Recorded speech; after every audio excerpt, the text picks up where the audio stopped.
Welcome to the deep dive. Today we're plunging into a topic that, well, it resonates with so many of us, the journey to English fluency. If you've ever felt stuck, maybe overwhelmed by textbooks, or just plain bored trying to learn a new language, this deep dive is absolutely for you. Our mission today, it isn't just to tell you what to do. We want to sort of shift your perspective on language learning itself.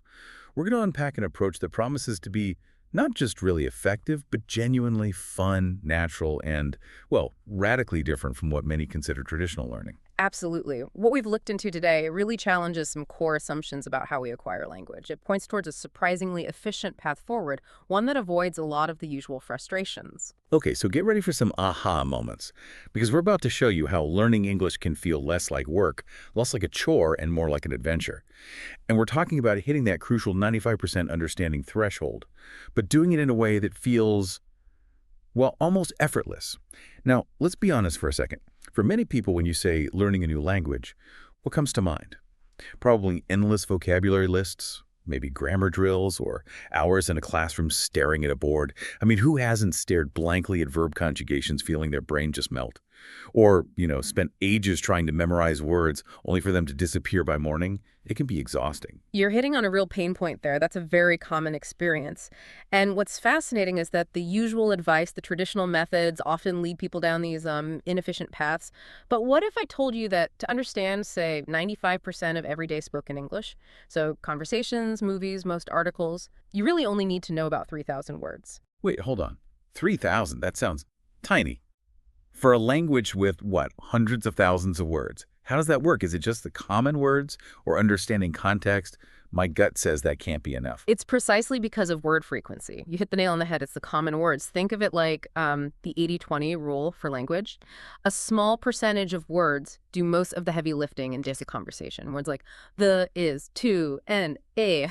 You hear them constantly, right? Compared to like anti-establishmentarianism, those 3,000 high-frequency words, they let you grasp the core meaning of almost everything.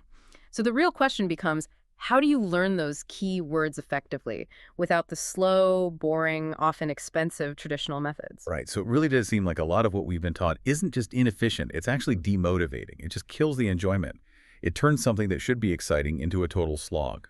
So if drilling and memorizing isn't the best way to hit that 3,000-word target, what's the solution? What actually cuts through the noise and gets lasting results? Lasting results, yeah. And the key to cutting through that noise, it really boils down to one core idea: comprehensible input. Now, that might sound a bit academic, but it's not just jargon. It's the fundamental driver of how we naturally acquire language. It's the truth of it. We acquire language in basically only one way: when we understand what we're hearing or reading. It's not about memorizing rules or conjugating verbs in your head. It's about making sense of the message, even if some words are new. Okay. Comprehensible input. Let's make that concrete. Give me an example, like a real-world situation. Imagine someone maybe showing you around their garden, talking about what they see, what they're doing. They might say, hello, guys, let's go outside. Outside. Points. This is a door. I am opening the door. Does the action. These are my shoes. This is a dog, an animal. The dog's color is beige. Pointing again. And then you step outside, and they keep going, so now we're outside. This grass has been cut. See? This grass has not been cut, so you can see the difference. Gestures.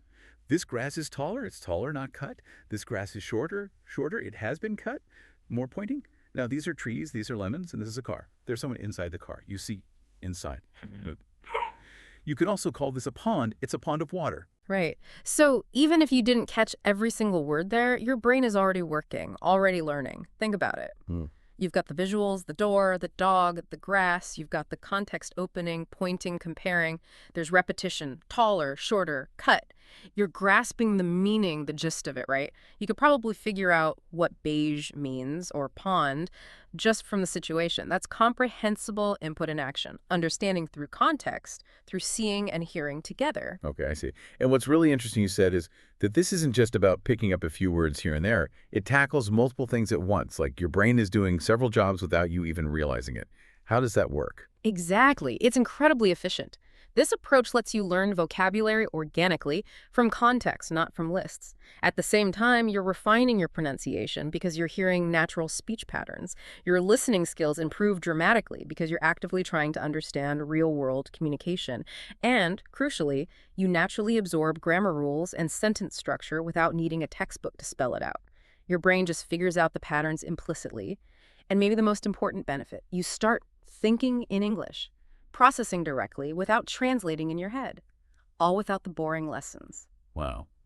So you're saying I might not need to wrestle with grammar books anymore. That sounds almost too good to be true. It sounds like learning becomes less like studying and more like just living the language, engaging with it. The goal then is making it fun, natural, less boring, so you actually stick with it long enough to get fluent. That motivation part is key. It absolutely is. I mean, think about your first language. Did anyone give you grammar worksheets as a toddler? No. You just heard it, understood the context, and your brain did the heavy lifting, figuring out the rules implicitly. This is like the adult version of that.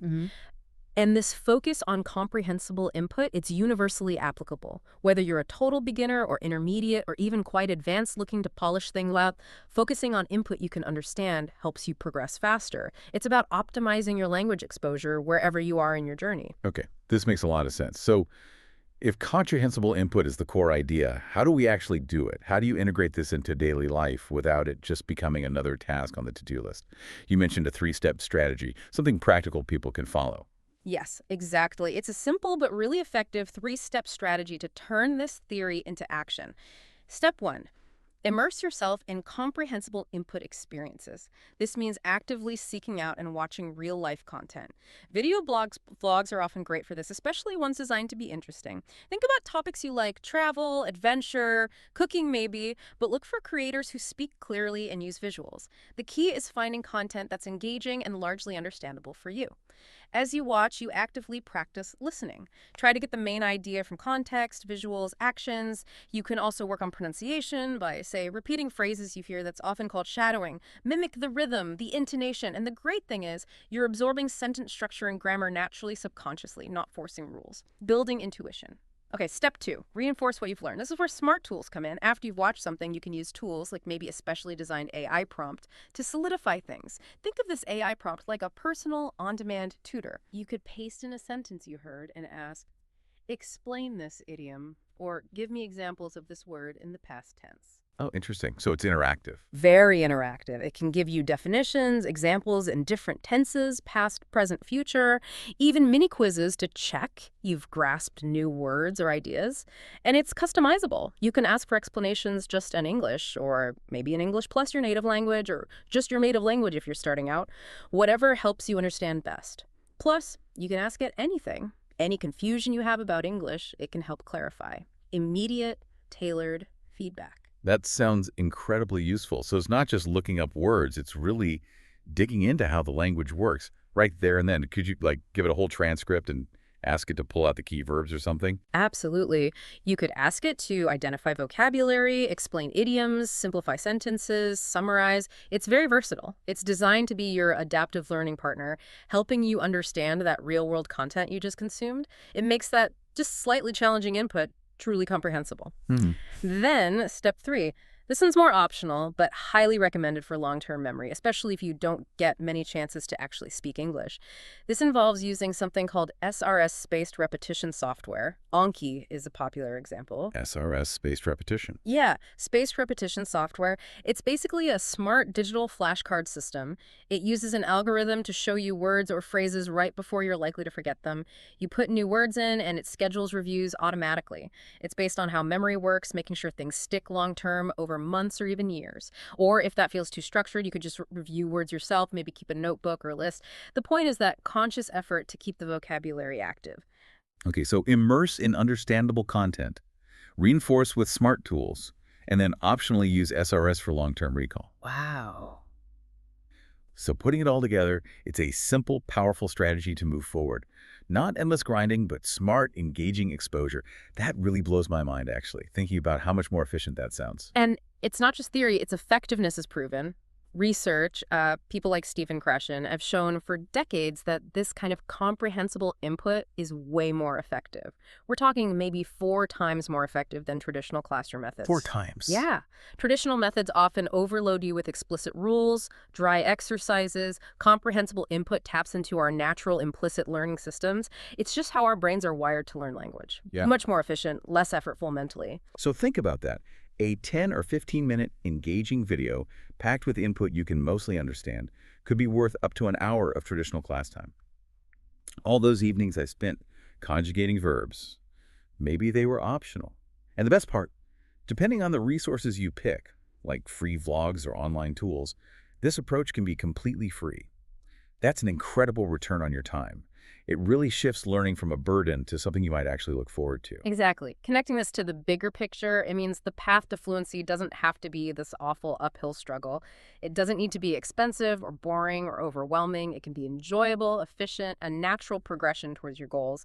You can actually enjoy the process. It's about making language acquisition feel so natural and engaging that it barely feels like studying at all, more like exploring, discovering. So we've really dived deep today into the power of comprehensible input, how understanding what you hear and see is the real engine of language learning, and how just a few simple strategic steps can completely transform your journey.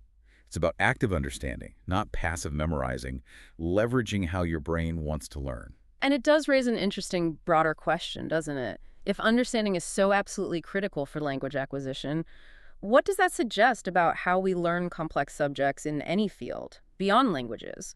Could this comprehension-first idea be universally applicable, that truly grasping meaning is always better than just memorizing facts or blindly following steps?